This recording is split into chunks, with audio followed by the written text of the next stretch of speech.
يسعد اوقاتكم. اليوم جهزت لكم وصفة خضرة مشكلة بالفرن. الطريقة جدا سهلة وبسيطة، ما بتاخد تحضيرها اكتر من 10 دقايق. الطريقة والوصفة بالفيديو. مجهزة الخضرة مثل ما انكم شايفين: الفلفل الخضرة، بطاطا، الفطر، بصل، الكوسة، باذنجان، بندورة حمراء.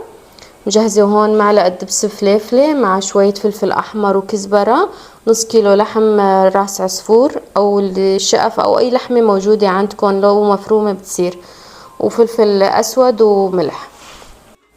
فرمت الخضرة كلها وحطيتها وجهزتها بالجاط. رح أبدأ أضيف عليها البهارات اللي هي كزبرة وفلفل أحمر ودبس الفليفلة نص الكمية، وطبعا الملح والفلفل الأسود. بخلط الخضرة مع الإضافات. هبدأ أتبل اللحمات: معلقة صغيرة دبس فليفلة،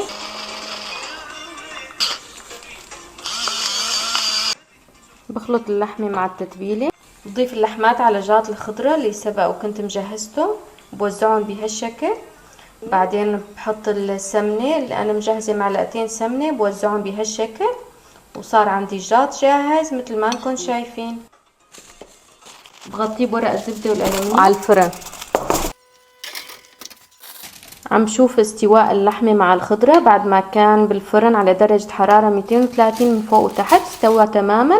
رح قيم القصدير ورجعه على الفرن بس ليتحمص، بكون وصلنا للمرحلة اللي أكيد جاهزة للأكل.